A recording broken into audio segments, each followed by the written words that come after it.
Kilivic, vous partagez le temps de parole, Messieurs Roudot et Kilivic, s'il vous plaît. Merci, Monsieur le Président, mes chers collègues.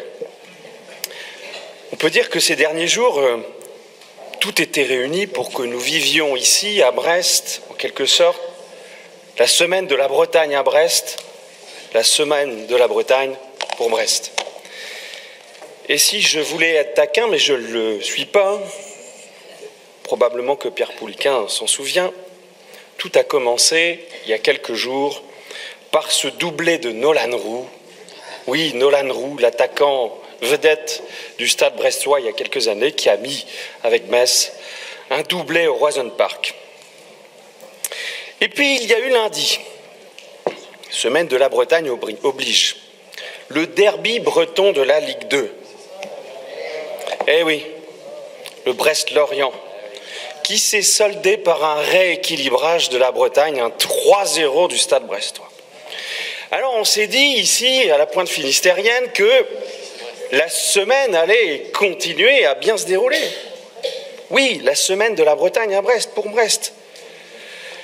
Et il y a même quelques mois, lorsque nous avons vu apparaître cette session ici à Brest, on s'est dit, ça y est, le président a la fibre de la délocalisation. Vous nous avez dit la fibre hors les murs, la fibre de la décentralisation, l'envie d'aller voir les autres territoires bretons.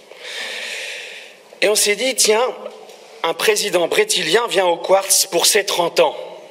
Alors les 30 ans, pas les vôtres, Monsieur le Président, du Quartz. Alors pour ses 30 ans, il va nous faire son numéro, avec ou sans François Morel d'ailleurs. Oui, en prenant le TER, il avait dans sa valise quelque chose, des annonces concrètes. Oui, il va croiser la COP Braise avec des annonces concrètes pour le Finistère. Il va nous parler de Doux, oui, d'Arkea, de l'importance de Doux et d'Arkea dans l'économie finistérienne. Alors nous étions très enthousiastes d'avoir une vraie session, une session de 2 jours, comme le prévoyait notre calendrier à toutes et à tous, sur Outlook, une vraie session de 2 jours, 2 débats pleins. Et en fait, ça s'est soldé en peau de chagrin. Peau de chagrin ou origami, c'est l'art du pliage, c'est selon. Parce que cette session de 2 jours s'est transformée, quelques semaines plus tard, en une journée. Puis, quelques semaines plus tard, en une demi-journée. Et lorsque nous avons découvert de façon plus précise l'ordre du jour, nous nous sommes rendus compte que cette session allait se transformer en un débat de 5 à 7. Alors, le 5 à 7 à Brest, c'est plutôt sympa, c'est une heure conviviale, on se retrouve dans un certain nombre d'estaminets pour trinquer, pour parler, pour refaire le monde. Bon, mais on s'est dit, c'est pas possible tout ça, non. Non, on ne peut pas diviser cette session en 4 sans que le président lui-même ne se plie en 4 pour Brest, pour le Finistère.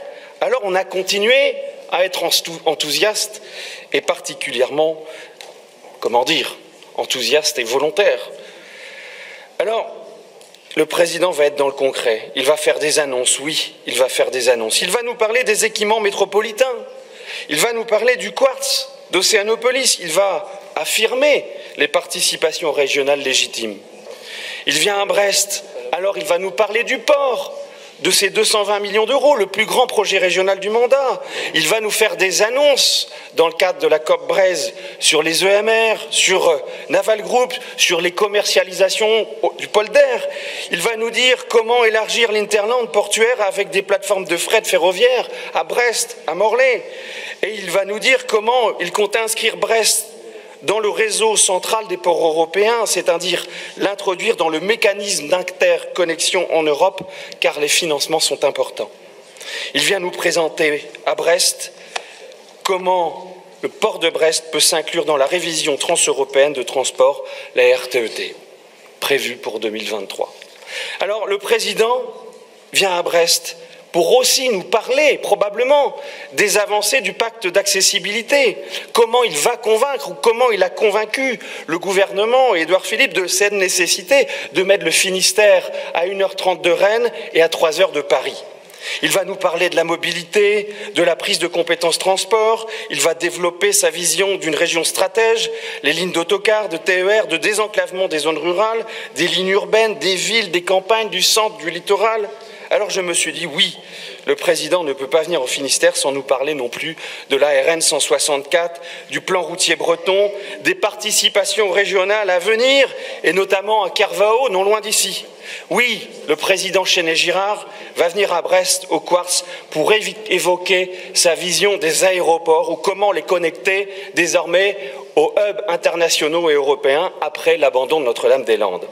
Comment il va peser aussi dans le développement de liaisons nouvelles, mais aussi comment préserver cette continuité de la ligne aérienne entre Quimper et Orly.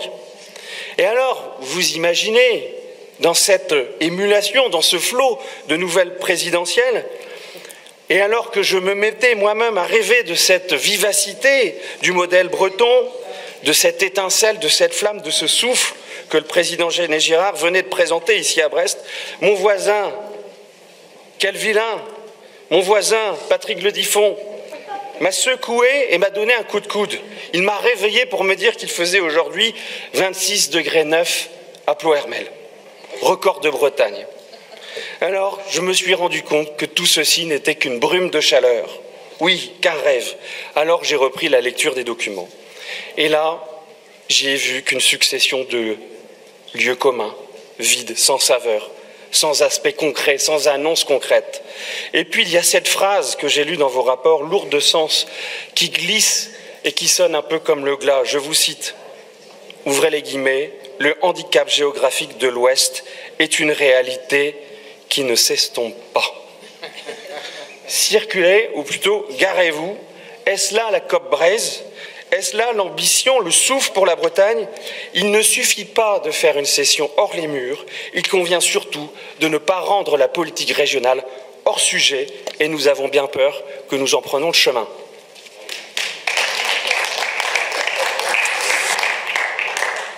Merci, Monsieur Roudot. Merci beaucoup. Monsieur Kilivic.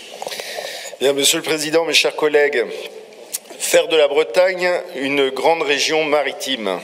Voilà un sujet qui parle à cette belle ville de Brest.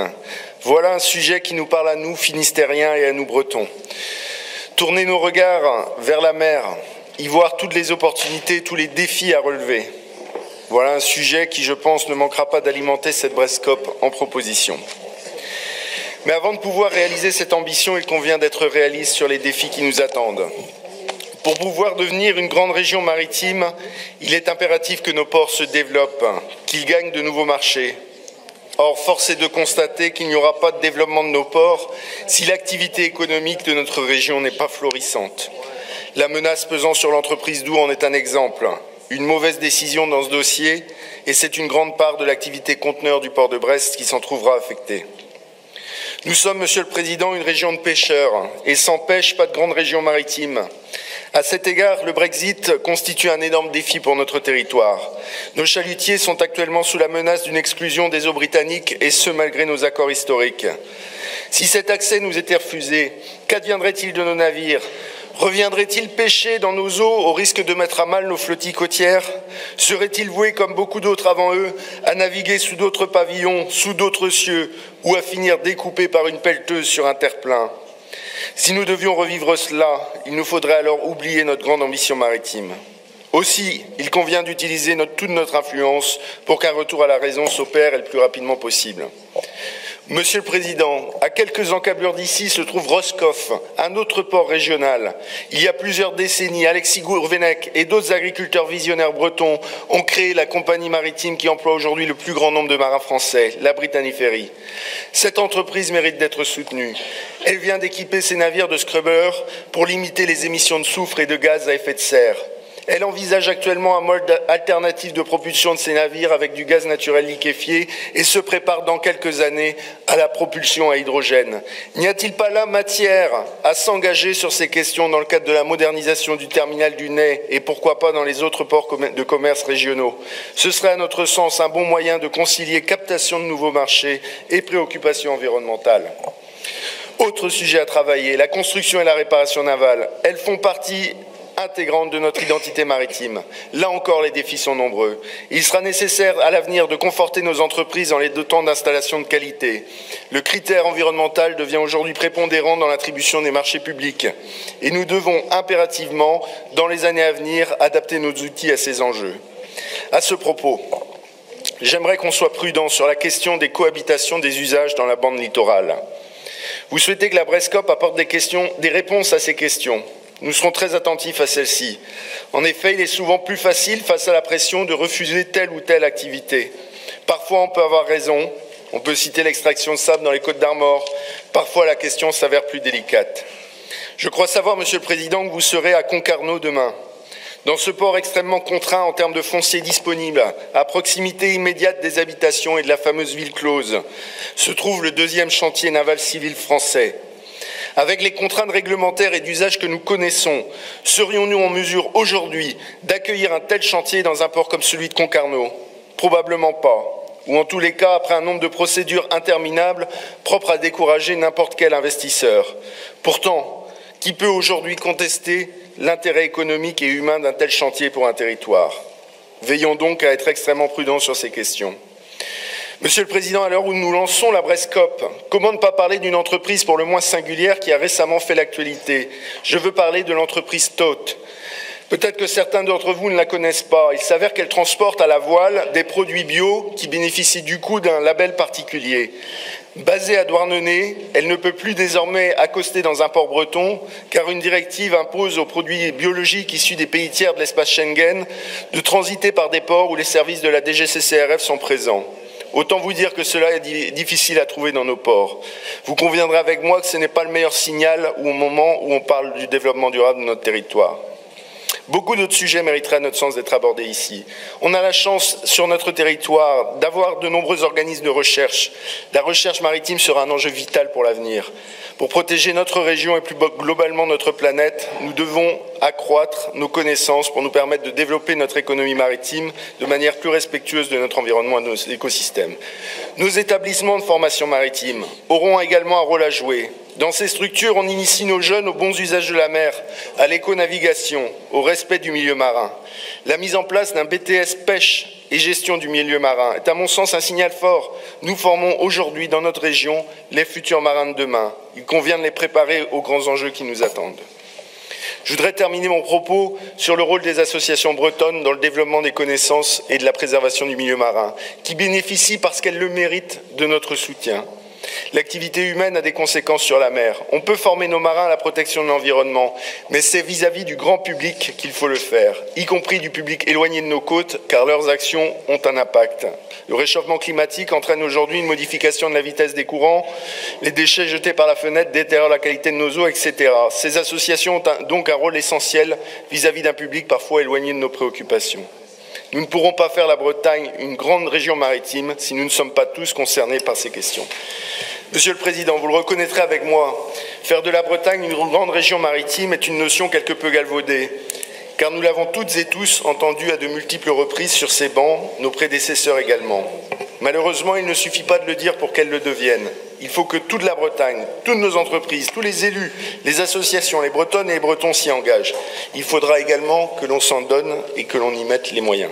Dans tous les cas, vous pouvez compter sur notre groupe pour être force de proposition en ce sens. Merci, Monsieur Kilivic.